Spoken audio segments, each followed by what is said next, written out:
had to slow down. I mean, I've saw my son more in the last 3 months than I saw in the last 3 years, and he lives here. So that's a good thing. I travel a lot. My daughter's, she's doing some things. I actually, because of COVID and slowing down, we're all actually making bigger moves coming out of COVID. So, I mean, COVID is not stopped, but we're looking forward to some better things because of slowing down. Right. So if you don't mind, can you explain your background a little bit? When did you get interested in playing football, and who was your biggest influencer in that? I played football my whole life. I grew up in a neighborhood where, I grew up in the non-tech era, so we didn't have video games and stuff like that, no cell phones, and so you actually had to physically do stuff. And so for us, we all went outside and played. And in my neighborhood, you played football, you played basketball, you ran, you did everything the neighborhood was doing. And the great thing about my neighborhood, if you were one of those guys they could count on every week, they would come drag you out of the house on the weekends to play football. You didn't have a choice. They would knock on your door and tell your mom, hey, he needs to come play football. Well, he don't want to play. Ma'am, tell him to get his butt outside because we're playing football and he has to play. So I was that kid that they made play a lot, and it was fun. I had a great time. And, as far as influencing football, I look toward, I saw a lot of guys growing up. I was a big Pittsburgh Steelers fan in the 70s. Growing up, the Pittsburgh Steelers were my team back then until we beat them. And so that was always my team. So take me back to your college experience, Missouri Southern University it was. So take me back to that experience. What was it like playing for them and learning from the coaching staff and your teammates? It was great, man. But most people don't know, I never played receiver in my life. Oh. I always played quarterback. Oh, wow. I was a quarterback my whole life. And when I got to college, I was a quarterback. And Coach John Lance, he passed away a few years ago. I actually love him to death. He taught me a lot of things as a man, not just about football. But, we had a decent backup quarterback. He said, if I put him at quarterback and I put you at receiver, he'll throw you the ball. I believe we can win more games. Right. And I'm like, really? He said, well, do you know how to catch? I'm like, yeah, man, I played backyard football, right? They drugged me out of the house back in the day. And so literally, this was when it was called the run and shoot before there was all the pistol stuff that they do now. Right. So I played receiver because I played backyard football, and I actually had a ton of success in doing that. And my time at Missouri Southern and Joplin, Missouri was great because it was a small school. So I got to do the school part. I know a lot of kids go to college, they want to go to the pros and whatever. But, I was there for school. So I graduated with 3 degrees in business. So I was there to maximize my time. So obviously now moving towards your college experience, actually, how was it playing? What was the experience like playing quarterback, and when did you decide to switch to receiver, or they made you switch to receiver? Well, they didn't make me. He didn't make me. He actually gave me a choice. He said, I believe you can be an all-conference quarterback, but I also believe you can be an all-American receiver. And so I said, I'd rather be an all-American receiver. And so I started literally, I didn't, and the crazy part is every game I threw the ball playing receiver. We would run a reverse pass or a double pass. I threw for 300 and some yards my senior year for playing receiver. So it was kind of crazy. I think it was like 300, something like that. But it was cool to be a part of the offense because I just wanted to win. That's all I cared about was winning football games. That's the way I was in the NFL.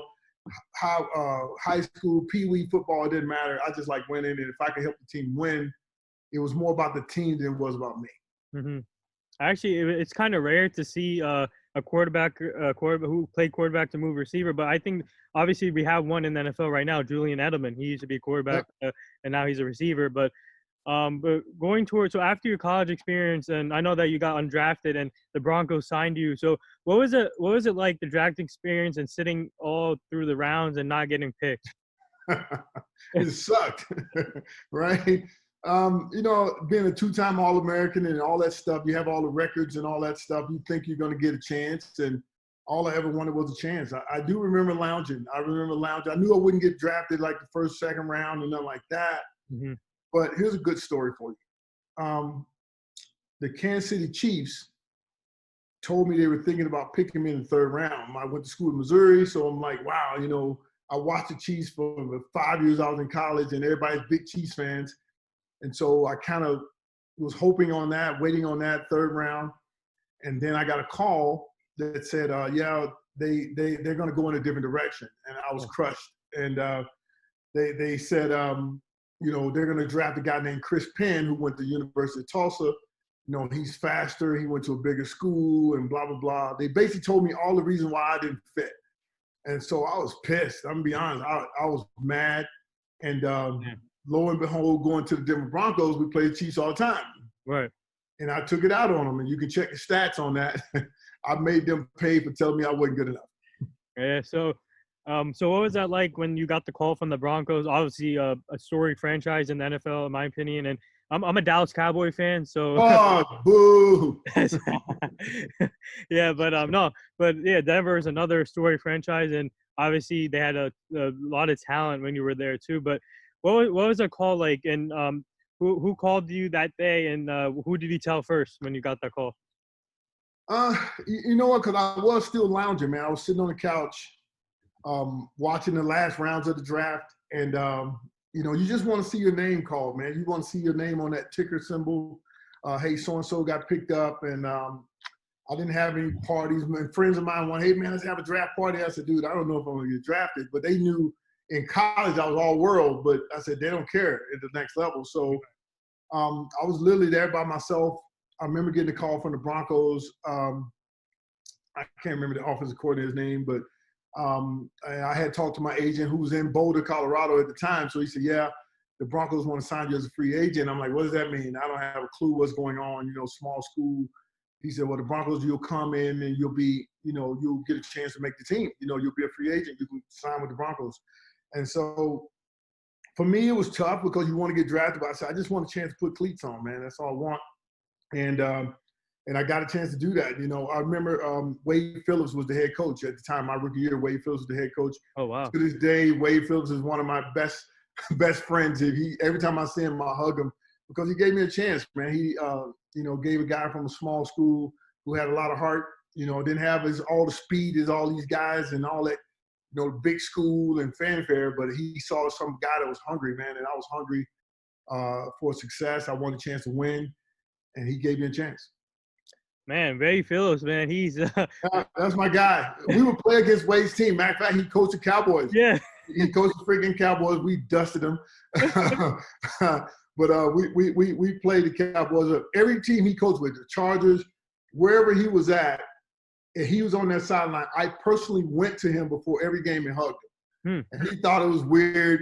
And I used to always say, man, thanks for giving me a chance. He's like, Rod, you one of the best in the league, man. Keep doing what you're doing. I said, Coach, you gave me a chance. And so to this day, Wade Phillips knows that, he's special to me. Yeah, I know. I think he had 2 stints with the Broncos, if I'm not mistaken, because Wade Phillips was the defensive coordinator there, and then obviously went to the Rams. But so going through your career now, what was it like playing with Shannon Sharp, John Elway, if he was, and then Terrell Davis? Actually, that team was loaded. So what was that like playing with those type of players and the type of talent? It's awesome, man, because I think right now in the Broncos, there's 6 Hall of Famers for the Broncos, and I played with 5 of them. So four of you. I know Shannon, John, Terrell, Gary Zimmerman. So those 4 I played with. I think Floyd Little's the other Bronco that's in the Hall of Fame. So there's 5 of them in there, and I played with 4 of them. So that was awesome, man. It's one thing to be around pros, man, and I tell guys that all the time when I go talk to some of the younger guys who play sports. When you're around the pros, shut up and listen. These kids today, they talk a lot. They're too busy Snapchatting and all this other craziness instead of listening and learning what your next big moment that'll help propel your career. Yeah. My locker was right in front of Shannon's locker. So everything Shannon did, I did. Remember, I'm hungry. I'm just trying to make it. Shannon was an 11th round draft pick. Back when they had 12 rounds, he was an 11th round draft pick. So this guy was the perfect person for me to model. He was a household name. He was flexing. He was the Hulk. He was doing all that stuff. Of course, he was one of our leaders. So when Shannon he would always tell me, he would teach me stuff. Just like you see him on Undisputed today. Yeah. All those stories I've already heard of, like all of them. Like some of the new stuff is great. I actually just messaged him the other day that he's doing a great job in handling all the stuff that's going on. Shannon's very vocal, and he's like the big brother, man. For me, I never had a big brother, so Shannon was like that guy. And I just got to watch him and see how he went about doing his business and handling his business, became a all-pro and eventually a 3-time Super Bowl champion. So I modeled Shannon, and one of his philosophies was, football comes before his family during football season. Like they couldn't call him during football season. Like if something was messed up at home, don't call me. Because me playing football and handling it will fix whatever that problem is, And so I adopted that. I just told my family, don't call me while I'm at work. You know what days I work. You know what time I work. Do not call me while I'm at work, because work is what's going to fix whatever issues are at home. And so I adopted that. And he had so many different things. John, working out with John in the off season. Terrell, of course, me and Terrell Terrell broke out first, but we was on, special teams together, and next thing you know, he's starting running back and all pro, Super Bowl MVP, Hall of Famer. So it was great playing with those guys. Yeah. Before we go any further, if you don't mind, can you put in the word for my podcast to Terrell Davis and Shannon Sharp and John Elway, if you don't mind?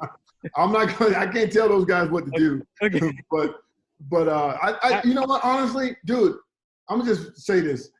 I don't even know why I said yes to you, because I've had hundreds of people want me on podcasts and stuff, and I said I respond because I'm cordial, but I hadn't had the time, and for some reason I said, you know what, I'm gonna do this kid's podcast. I don't know, and honestly, I think I just think your approach was great. The way you did it was fine, and I think you should just continue to do that, and you'll find. I see you have quite a few people that have jumped on with you. They're not crazy long, but you get the benefit and the content that you need. So, and for me, it's a chance to just get to share the message with some of your viewers. So, I think if you just keep that approach, they'll see you. They'll see the guys and people. I see you had one young lady for basketball on the thing the other day. You have baseball players. Yeah. I sit there and I started watching some of your stuff to see if you was gonna be weird or not. You did good. So we're here now. So you did good. And that's the thing is, man, I respect everybody else's platform. And I have I've had people who know you now already requested me to go do their podcast. So, oh man. Yeah, no, there's a couple guys, I guess, that follow you. And I said, you know what? It's pretty cool. I can carve out a few minutes out of my day to try to make these things work. Yeah, so this is an honor, but actually I reached out to Terrell Davis already, so I've been in contact with him, but let's see. But also I'm just honored that all of you guys can have time to talk. And I had if you look back all the way to the big or halfway into the COVID, I had on Damian Woody, I had on Antonio Cromartie actually 2 weeks ago. I had David Tyree on. I had a former NFL player. I'm just honored that all you guys have time to talk life journeys, and it's just an honor to talk about especially my role models growing up, and it's just awesome. Yeah, you got to think about with COVID, people can't say I don't have time because they're stuck at home. Well, they should have their butt at home. So that's the key is most guys have time now. So I actually told myself, I said, you know what I'm going to do? I'm going to open up a little bit more to doing some of because sports is one thing, but I'm big into business. So business is some of the business podcasts. I'm going to jump on a bunch of those here.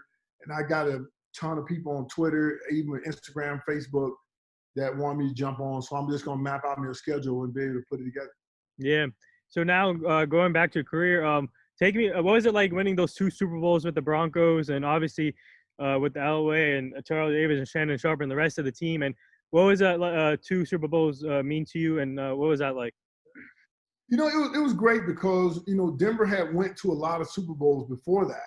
And of course came out with losses. And so when we were coming up, it was always John Elway, John Elway, John Elway. Yeah. But if you look at our roster, we only had one other first-round draft pick as our starters besides John, and that was Gary Zimmerman. The rest of us, especially on offense, we were 11th-round draft pick, undrafted, 4th-round draft pick, Eddie McCaffrey. I mean, we didn't have a big fanfare of guys but one thing we had was each other. One thing we believed in was each other. One thing we did was work our tail off for each other. And so because the Broncos had never won a Super Bowl, that's what made it special, being a part of the first one. And then to reload and come back and do it again, because there's only, I think, 6 teams that have ever went back-to-back, was very we wanted to show people that we were at that next level as far as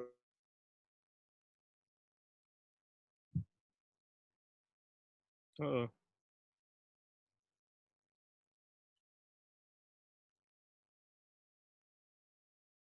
hype and stuff that go along with a lot of different things. We were going to put work in for each other. We had a lot of fun. We were friends. You know, it was like backyard football for us. It was a bunch of friends going out there, our friends versus your friends, and we believed that we were going to win, and we believed that going into every game. Yeah, I couldn't hear you for a second, but can you hear me now? Yeah, I got you. Yeah, something happened here. So okay, we're back now. Okay, yeah. So obviously, yeah, the Super Bowl. Oh, speaking of Ed McCaffrey, he was another great talent, a great football player with you guys. And what do you think of his son, Christian McCaffrey? He's one of the best running backs. Killing it. He is freaking killing it, man. Actually, he just posted a video of me. He hosted NFL Network, and he played the Super Bowl games when I had a big game in Super Bowl 33, and he was posting that and made some good comments about me. I watched Christian, man, from when he was little, playing in the field with us after practices in Greeley. And me and his dad are very, very good friends. And of course, his family is good friends, my family, of course. And so to watch him go from, I watched his senior year's championship football game at Valor, and to go to Stanford and dominate. He didn't just play. He dominated Stanford. And I was honestly a little nervous because Christian's not a big guy, and he works extremely, extremely hard. He had the same work ethic as his mom and his dad. Most people don't know his mom is a killer athlete as well. Yeah. But he worked extremely hard, and I was like, man, I wonder how this will translate. First of all, I wonder how it would translate from high school to college. He dominated. Then he got in the pros. He literally did the exact same thing. So the great thing about it, and for a lot of probably your listeners, especially there's some young folks listening, you got to create a standard for yourself. And Christian had that standard long before what people see today. Shannon Sharp had a standard. John Elway had a standard. Rod Smith created a standard. Ed McCaffrey had a standard. Howard Griffith, all the guys that are on our team, Terrell, we created a standard that we followed our whole life, and whatever we touch or whatever we go into, it tends to work in our favor. So for some of you young guys who are back and forth all the time, no, you need to create a standard of how you're going to operate, being a good person, working hard, and the sky's the limit. Yeah. So looking back at your two Super Bowls, what moments will you take back? What important moments during those two games will you take back into your career? What moments? Honestly, man, I take them all. There's no one, like people always ask, well, what is your favorite play? What is your favorite this? I don't really have a favorite play. I mean, some of them, are memorable because of when they happen, but the whole experience for me is what I take.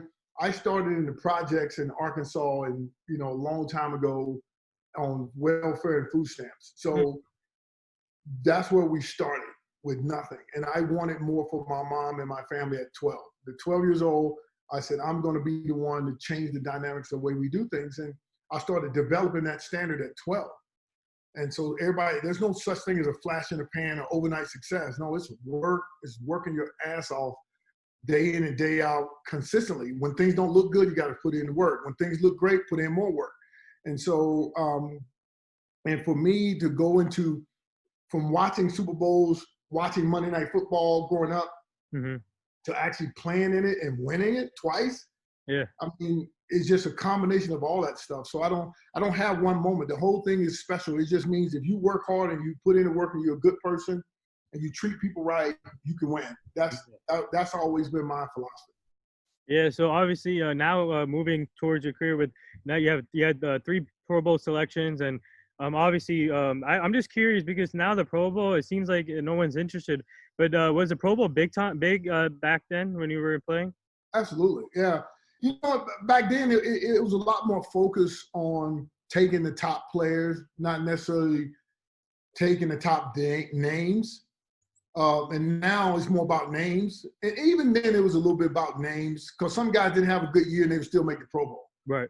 And so they always said you make the Pro Bowl 1 year late and you stay 1 year too many, right? So because your name is built up, you just automatically get in because of your name. Well, for me, it was just one of those things where you had to have the numbers. You had to have the numbers, and I led the entire league in catches, so it would be kind of crazy for me not to make the Pro Bowl. I averaged 16 yards a catch. I Mm. had 1,600 yards, those types of things, and Super Bowl titles under that. So when you do that, you deserve to get to go. And in the Pro Bowl now, honestly, is like you said, I don't even watch it because it's Right. it's almost like touch football. Like guys are laying each other down, which I get, especially in an all-star game. You don't want to be trying to kill guys, but it's a lot different now because of the rules and some of the things like that. Do you think they should change the rules where they should do it after the Super Bowl, not before the Super Bowl? And that was one of the things. We did it after the Super Bowl. Yeah. So you would go there as a Super Bowl champion to the Pro Bowl, and you would be chilling. Of course, you don't have your ring, but you're talking noise to everybody Yeah. the whole time. Oh, we've been working last week. You guys weren't working. Don't worry about it. That kind of stuff. I remember sitting at the Hilton Hawaiian Village with Ray Lewis, Terrell Owens. And, Oh wow. but yeah, man, it was for me because I'm a fan. I'm a football fan too. Right. So I was sitting there with Ray Lewis, and Ray Lewis is going off on everybody. And I'll never forget, it was Marvin, I think it was Marvin Lewis. Marvin Lewis was a linebacker for the Jets, and Ray was just ripping Marvin Lewis apart. The Jets will never win anything, blah, blah, blah, blah. And I'm just sitting there, man, I'm just dying laughing, right? And he's talking to pretty much everybody. He said, I'm talking to everybody but you, Rod, because you got 2 Super Bowl rings, so Right. I can't say nothing to you. So when you win, you get to talk noise, but me, I was just always quiet. And I think they should move it, but a lot of things change with sports in general, with basketball and baseball and all these other things. They're trying to mix them all together, and there's only so much TV time. But now with the internet, they're broadcasting stuff all day, every day. Yeah.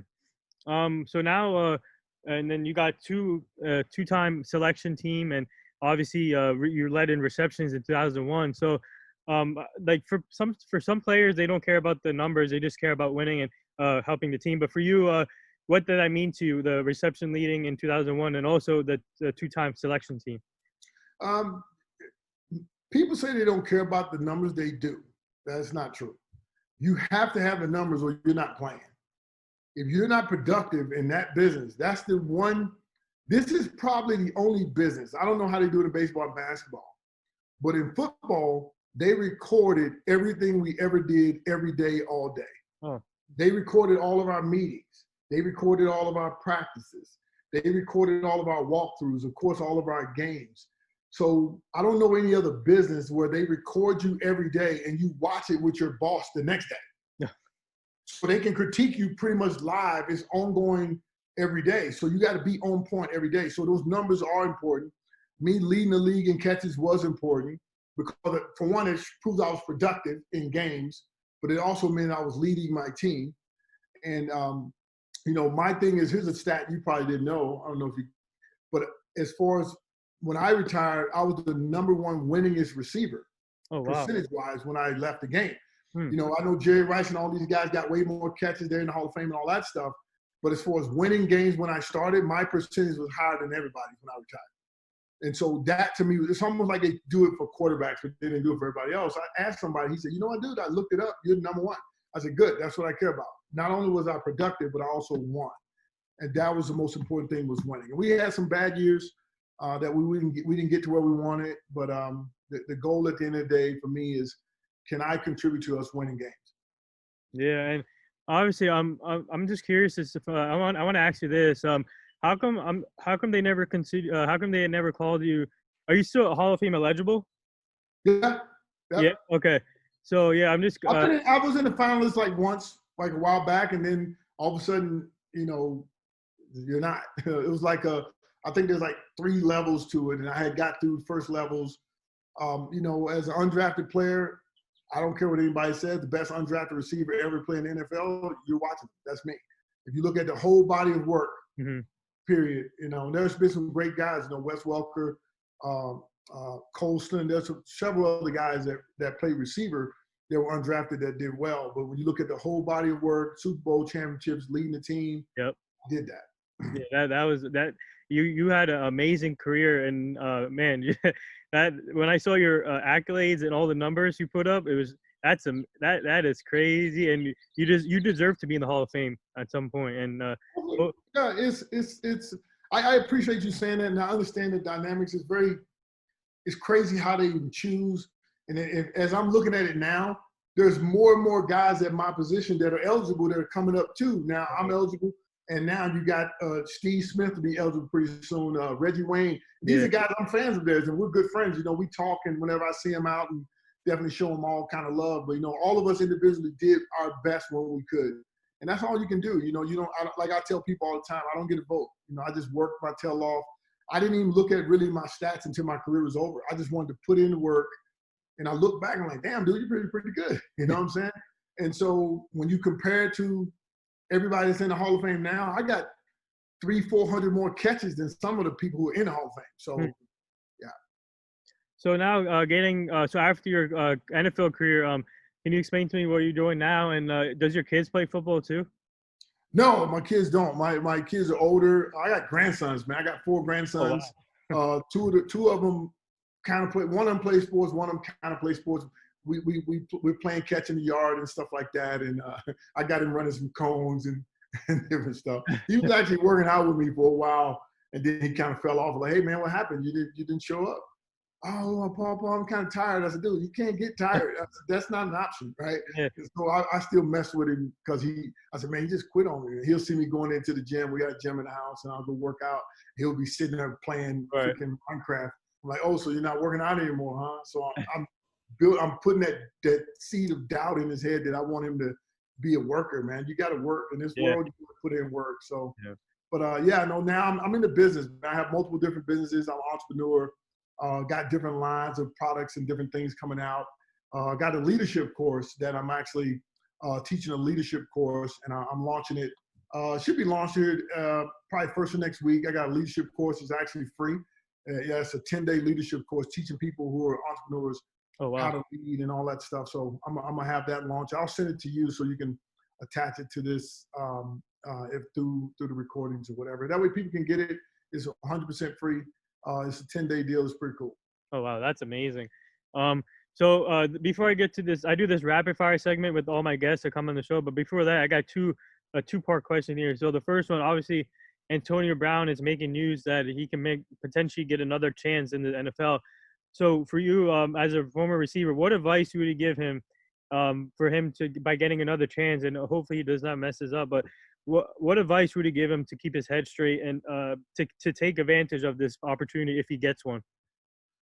I'm gonna say this, and I will really say I'm gonna say it this way because this is the way I am, just being real blunt. He needs to just shut up and work.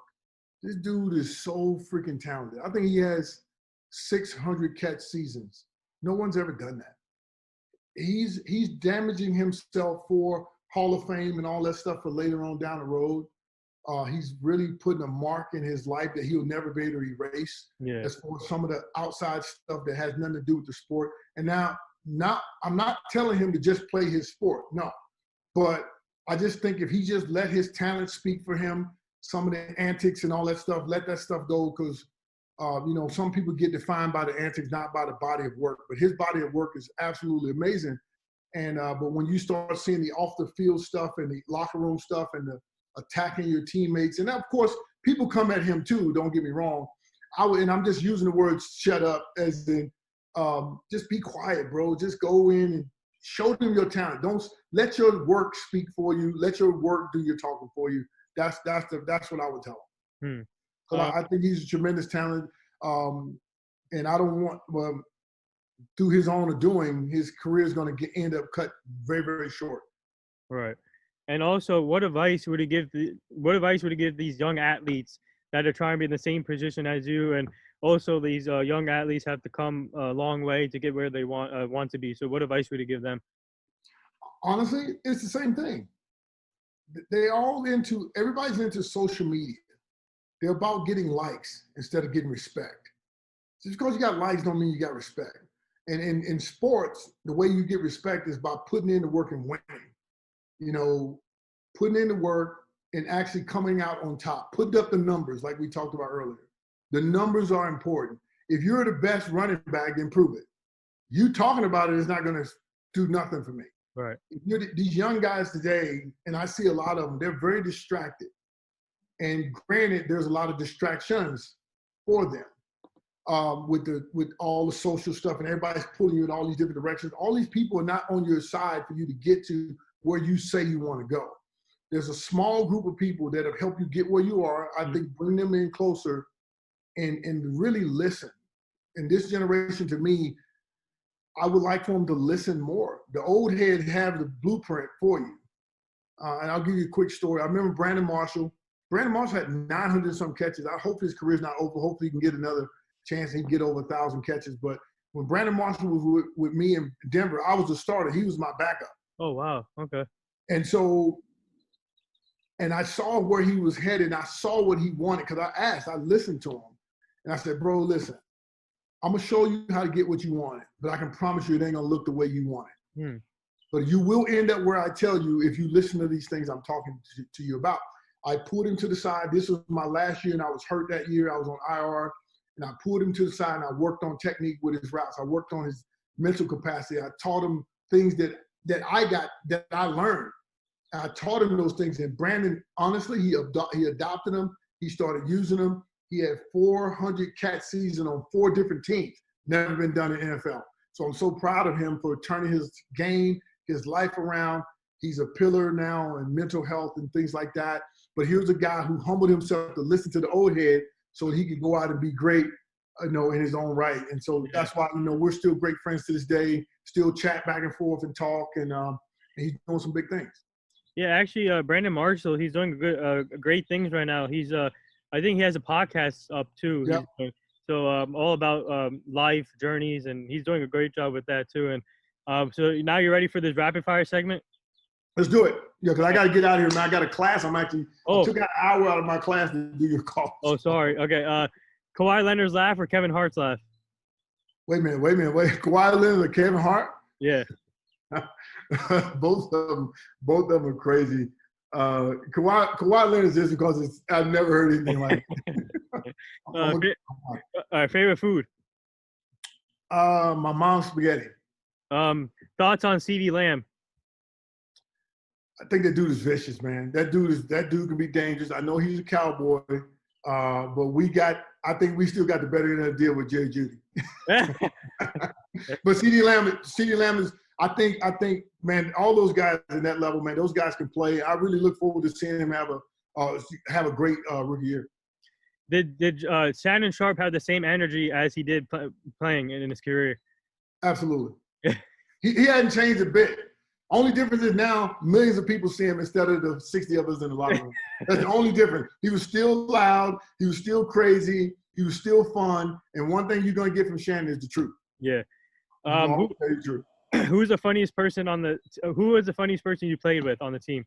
Keith Burns. Keith Burns was me.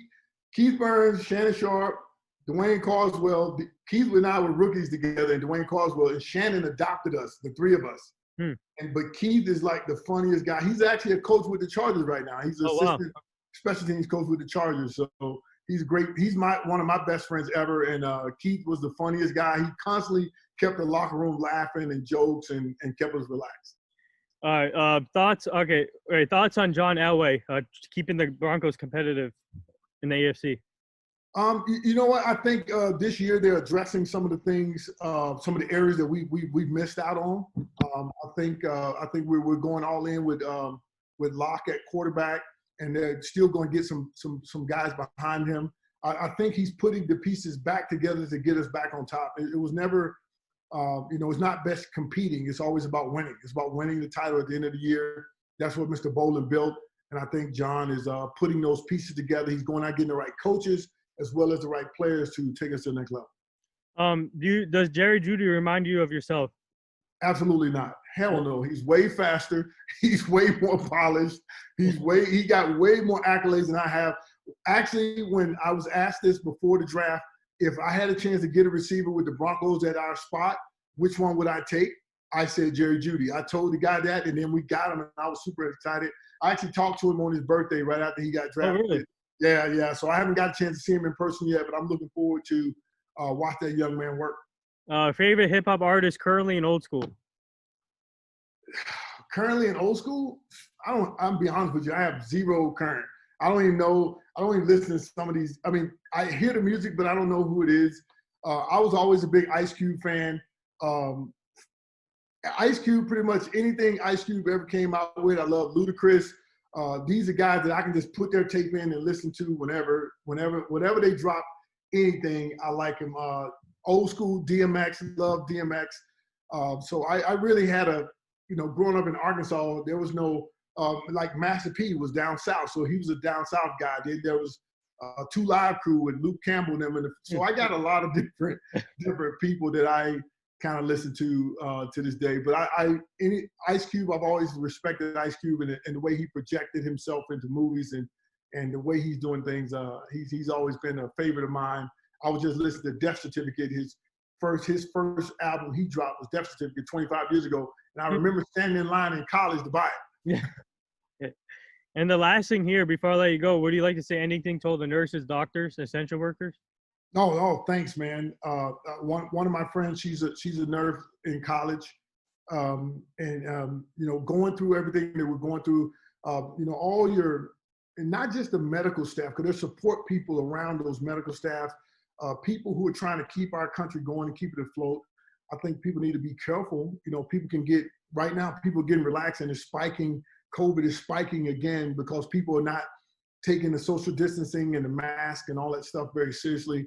But honestly, the essential workers, hopefully every essential worker, this is just me, every essential worker that ever had a loan for their credentials, for their careers, hopefully the government will be able to pay those off and wipe them out. Those people don't need that stress of trying to pay a bill when they're essential for our country to stay healthy, and so that's just one piece of the big puzzle. But I want to thank them personally because there's so many of them that does it. Like I say, my friend in college, and just last quick story, I got my signing bonus from the Broncos. It was $5,000. And it's crazy how this fits with the question. And she was taking her nursing test, and she didn't have money for her nursing test. And I took a part of my signing bonus, a huge part of it, and I gave it to her to take her nursing test. And now she's been a nurse for 20-some years and makes over $100,000 a year. And but I took my signing bonus, which I didn't have much. It was only $5,000. And I think 1,400 went to her. And so, yeah, but that's, I wanted my friend to fulfill her dream, and she did. So football came full circle with the essential workers and everything. So I definitely appreciate you all, and, stay safe yourself. But we've had some essential workers get sick as well. Not only do we need them to help the rest of the world, but we got to support them any way we can. Yeah, well said. And well, that was a great thing you did for her. And man, thank you, Rod Smith, the great Rod Smith, for joining my podcast today. This has been an honor. 2-time Super Bowl champ, 3-time Pro Bowl, 2-time selection team, Ring of Honor, and reception leader in 2001. I'll be posting this later on today on all social media formats. And at 4 o'clock, I'm having J. March Lillard, the Cowboys linebacker, coming on Instagram Live. So I'll post this later. But thank you for coming on, and you and your family stay safe. Cool, man. I'll get you that link to the leadership thing for people who want to get it for free. Okay. I'll send it to you. Yeah. All right. Thanks, man. Yeah, no problem. Thank you. Appreciate it. Yeah.